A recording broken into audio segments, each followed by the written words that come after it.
Now the riff is staying the same in terms of its form. So here's the original in D. If you want to split hairs, the original's in D flat because... Halo, Assalamualaikum sahabat Alipur semua.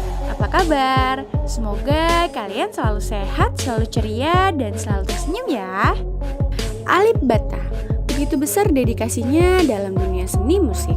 Sosoknya yang sederhana telah menjadi panutan bagi seluruh musisi di dunia ini. Karya-karyanya selalu menarik antusias bagi siapapun yang menyaksikannya, baik dari dalam dan luar negeri. Kali ini ada seorang gitaris hebat asal Irlandia. Ya, ia membedah dan meneliti aransemen permainan gitar Alip Bata dalam lagu Sweet Charlemagne. Wah, luar biasa sekali ya. Sampai-sampai gitaris ini sangat kaget. Dari mana Alip Bata belajar semua teknik-teknik seperti itu? Dan siapa gurunya? Yuk langsung aja kita lihat bagaimana videonya. Today we're going to be taking another look at the Indonesian fingerstyle guitarist Alip Bata, who is just massive on YouTube right now. Last week I did a reaction video to his arrangement of Seal's Kiss from a Rose, and if you've not suggestions from the comments, which was to check out his arrangement of Sweet Child of Mine by Guns N' Roses, and I've fully transcribed it. I've synced that tab with the video of Alip playing it. I'm going to inset that in this video. We're going to play through it. We're going to have a look at some of the theory points, some of the points I found most interesting, and maybe some of the things to do with his technique as well. Alright, so let's go check it out.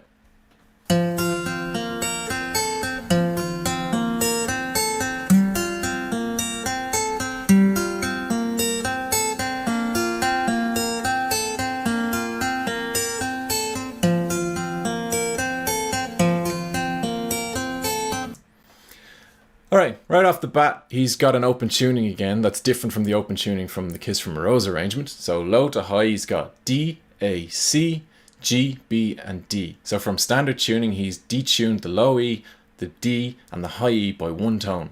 And what that gives you when you strum all those chords together is a D13 sus4, which is kind of a strange chord to have as an open tuning, but he's also got a capo on the 3rd fret. So tonality wise, it's an F13 sus4. So he's moved the whole song up 3 semitones. Now the riff is staying the same in terms of its form. So here's the original in D. If you want to split hairs, the original's in D flat because Guns N' Roses tuned down a semitone, but we're going to talk about things, how they relate to the neck as we see them. So we go up 3 semitones to F. Okay, now he's about to bring in Duff's bass line, which is what he's going to play with his right hand. So he's got tapping the lick with one hand and tapping the bass with the other hand.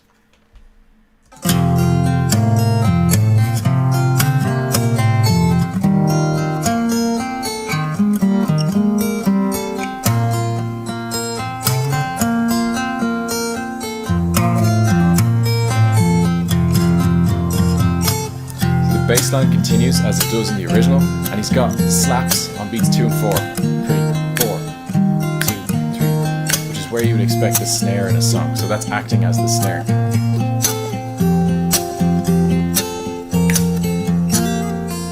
And he ties off that tail with a nice little bluesy flourish.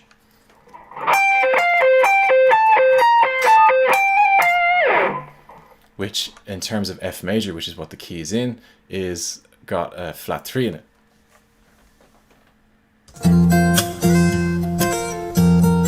So same again, that slap on beats 2 and 4. So he's bass, melody and drums. He's a one-man band. Using sus4 chords that resolve to the home key.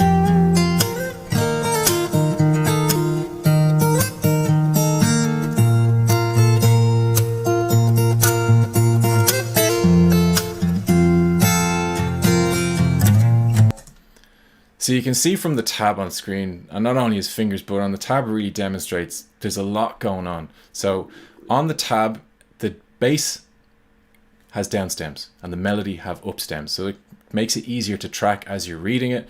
Now he's about to go into the chorus, which goes down a whole tone to E flat major. So it's gone from F to E flat, which is comparable to the original recording, which goes down a whole tone into the chorus as well.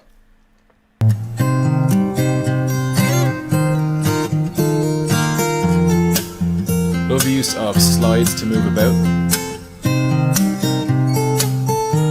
Some nice little bluesy bends like the last one I reacted to.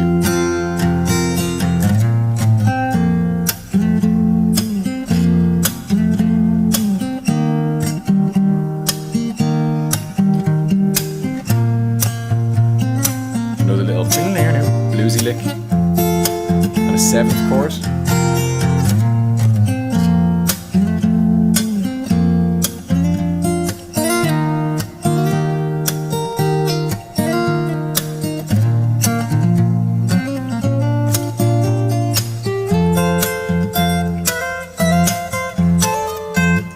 So there he goes again with those kind of bluesy inspired, almost used in neo-soul context as well, the quick flourish and the slide up and down a semitone. It's really well played, and just like the video last week where I said his tone was really great, it's really great again in this, and I'm just amazed that he's getting such a great tone from a tiny little mic that looks like it just clips onto the sound hole. Like I said before, it's got some nice body to it, it's crisp, it's bright, it's just got a great tone, and I really like the sound of it. It's not twangy at all, which often puts me off some acoustic recordings where it just sounds really plugged in, you know?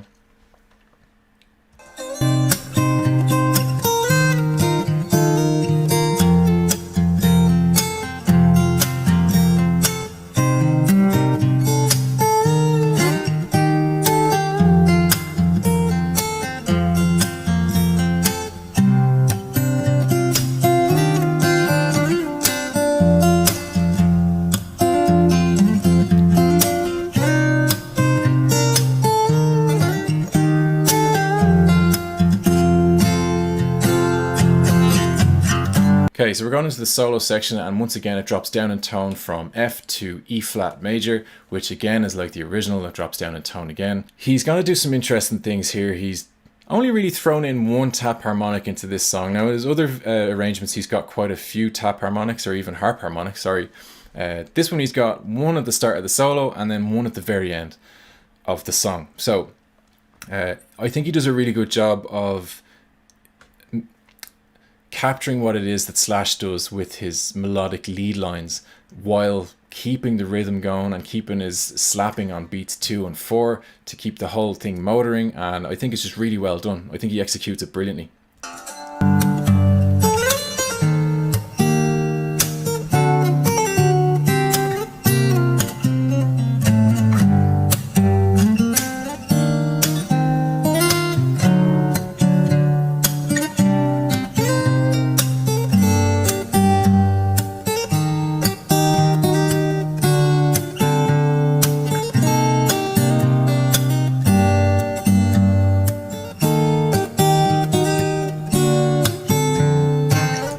Right, so when I was first watching this, I was curious as to how he was going to tackle Slash's infamous wah lead break before the main body of the solo kicks in. And I think he's done something really interesting with it. He's not tried to do it on the guitar, he's not tried to mimic it in any way, he's kind of made it his own. So the original is in E harmonic minor.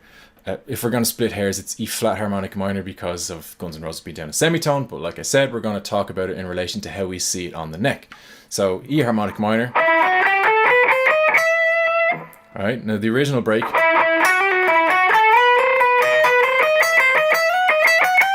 Alright, everybody knows it. I actually have a video on how to play that note for note. Like I said, he's in E harmonic minor, but he's up 3 semitones, so he's actually in G harmonic minor.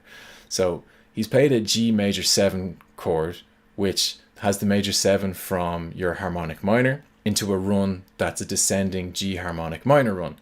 So you'll hear it's really beautiful. It's got a lot of dissonance to it, and it wants to resolve. So I think he's added a lot of tension. That's a really great way of making it resolve and feeling like it's complete when he finishes playing. So here's the sound of those chords.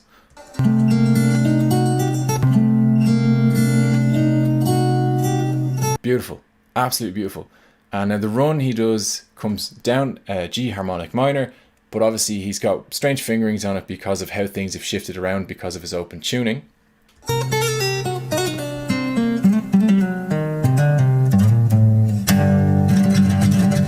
some tremolo with his right hand. So how that sounds on this in a standard tuning.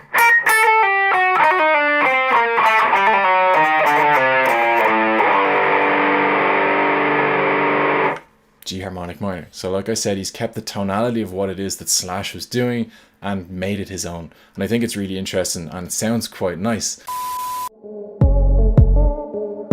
Wow, luar biasa sekali ya Mas Alif.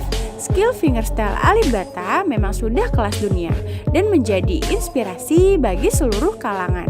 Sukses selalu sang maestro fingerstyle Alif Bata. Sekian dulu ya pembahasan kita kali ini. Jangan lupa untuk selalu berbuat baik pada sesama, berbuat baik pada alam semesta. Sampai jumpa di next video. Salam Alifers Indonesia.